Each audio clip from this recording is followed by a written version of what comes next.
Going into 7 o'clock in Gainesville on ESPN, we have the LSU Tigers. This was a makeup game from that week 4 blockbuster week that at the beginning of the season was supposed to look amazing. You had Alabama and Georgia. You had South Carolina, Auburn, and you had Florida, LSU, all in the same week. I say Auburn, South Carolina because I'm a big Gamecocks fan, obviously, as you can tell. But first, Florida Gator fans, I have some amazing news for you guys, and I have a giveaway, a free giveaway for you guys that I'm excited to announce about. But I have to put in the story first because this comes from a Gators fan. The only reason I'm doing this is because we have a really nice Florida Gators fan out there that wanted to do something nice for another Florida Gators fan. So let me tell the story. So we have a merch store and everything. I just dropped these new Florida Gator head shirts. They look amazing. By the way, I'm going to plug them here, of course. Definitely go get yours. Link in the description. Go click on our store. Go get your Gator head merch. We got We Want Bama. We got The East is Ours. We got Kyle for Heisman shirts. And we just got shirts and hoodies with just the logo on it. He orders one. I can't remember which order specifically he did, but he ordered like express shipping or whatever.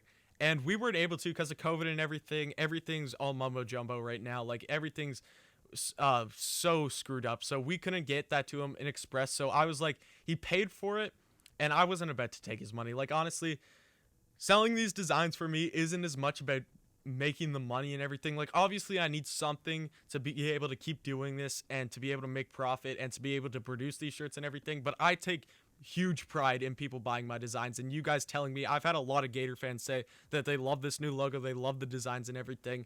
So that's something that I reached out to Jacob. I was like, hey man, you ordered express shipping and we're not able to do it, so let me give you the money back for that. And he's like, you know what, it's only $20. I don't need it. It's not like this is like an absolute must for me. So he was like, you know what, why don't you go out and give a Florida Gators fan a shirt? And I was like, wow, that is thank you so much. First of all, Jacob, if you're watching this, huge shout out to you. That was an unbelievable, amazing thing that you did there, and you're going to make some Florida Gators fan here really happy. So kudos to you. You're giving some Florida Gators fan a Merry Christmas. That's what he said. He's like, give a Florida Gators fan an early Christmas present. So that's what I'm giving away in this video. Comment down below anything Florida Gators related, and whichever comment, I will give the comment with the most likes on this video. What should I do the deadline to? I will do the deadline till Friday at midnight. Whatever comment in the comment section has the most likes Friday at midnight, I will reach out to you, and you can have any shirt, any Florida Gators shirt in my store, absolutely free. I will send that to you. And remember, this isn't from me. This is just from another Florida Gators fan who did a really nice thing to another Florida Gators fan. So, Jacob, huge shout out to you, and Gators fans, definitely go enter this contest. Comment anything, get your friends, get your family, get whatever to come on this video and like your comment, or just get random people. Say something funny, say something good about Florida football, and just get people to like it. But Friday at midnight, whoever has the most like comment, Florida Gators related, you have yourself a free Florida Gators shirt brought to you by Touchdowns to Home Runs on our store. So definitely go check the store out to get an idea of what shirt you'd like. But let's get back into this Florida LSU game, because this was a game that got postponed a long time ago, and it was a game that at the beginning of the season was supposed to be one of the bigger games in the SEC. Obviously, that's died down due to the decline of LSU football this year. It has not been good at all ever since that Mississippi State game. I remember watching that one and was just like, what LSU team am I watching here? Obviously, when you lose Joe Burrow, Jamar Chase, Justin Jefferson, Thaddeus Moss, Grant Delpit, Caleb Von Chason, Patrick Queen, guys like that, apparently it makes a bit of a difference in how your football team plays, because those are once-in-a-generational talents that you just lost to the NFL, and it's showing. I actually just heard news. My friend and my partner on this channel, Bernie, just texted me that Eric Gilbert looks like he's entering the transfer portal, which is a huge loss for LSU, because I'm telling you, other than Kyle Pitts, no question about it, I think Kyle Pitts is the best tight end in college football. Like, I've watched a ton of Florida games this season. I've watched, like, the second most team, other than the Gamecocks, who I watch every single game of.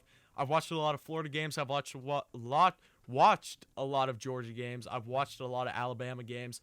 Mainly those big teams. Kyle Pitts is the best. But this Eric Gilbert kid can play football. I remember watching him in his first game for LSU.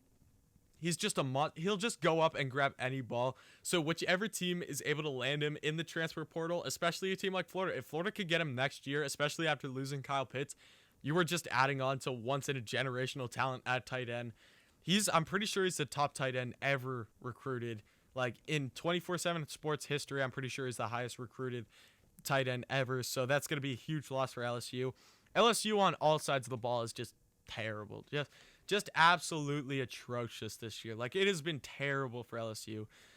Just, what do I have to say? It's been terrible. Like, absolutely terrible. Let's take a look at some of their stats from last game. They lost 55-17 against the best team in the nation in Alabama, especially a game that was supposed to have so much magnitude and just be such a hype game because it's in Death Valley and it's the revenge game for Alabama. LSU really ruined that because they are not that good this year. TJ Finley and Max Johnson both got in this game. Finley went 14 for 28, so he went exactly 50% completion percentage, 144 yards, 1 touchdown. Max Johnson went 11 for 17, 110 yards. He did not throw any touchdowns or interceptions.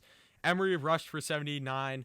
They've had a tough time getting the ground game going in LSU. Like, they only rushed for 98 yards in this game. They caught for 258. Butte caught for 111. But after that, like, you had Carter catch for 33, Kirkland catch for 30, Gilbert catch for 29. You just didn't have any other guys really step up and put up that. You saw that big drop there from Butte to Carter.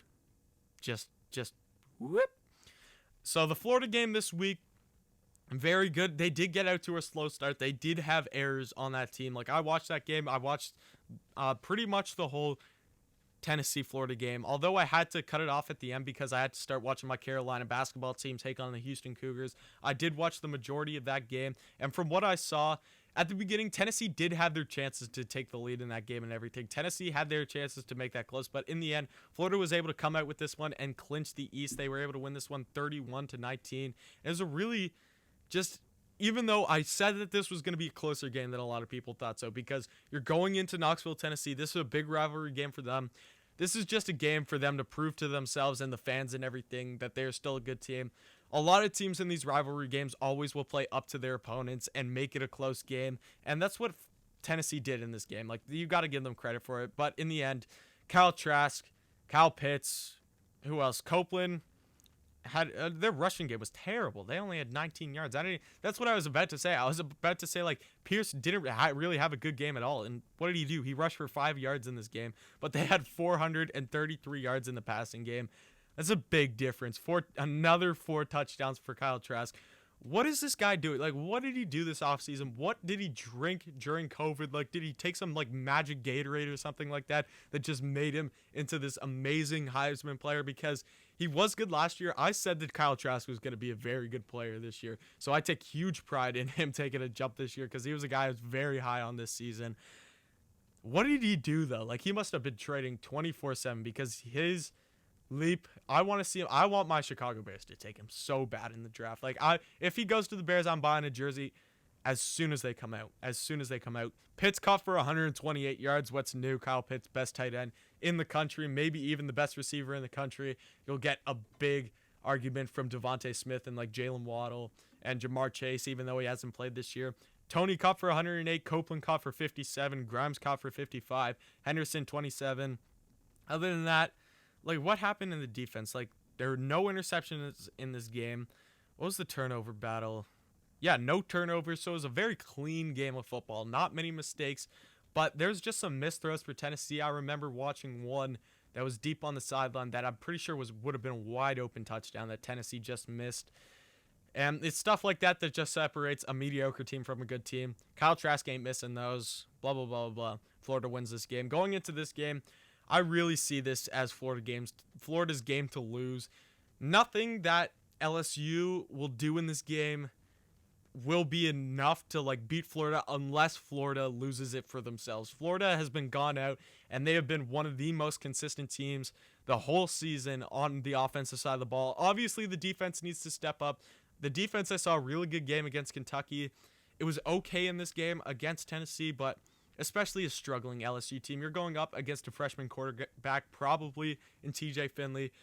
You should practice. Like, this is your last game, before the biggest game that Florida will have in a long while, when they go back to Atlanta and take on the Alabama Crimson Tide to try to get into their first playoff spot ever. And that's really the Heisman game. Like, you have Mac Jones and Kyle Trask going at it. I cannot wait for that game. It's a night game on CBS, conference championship game.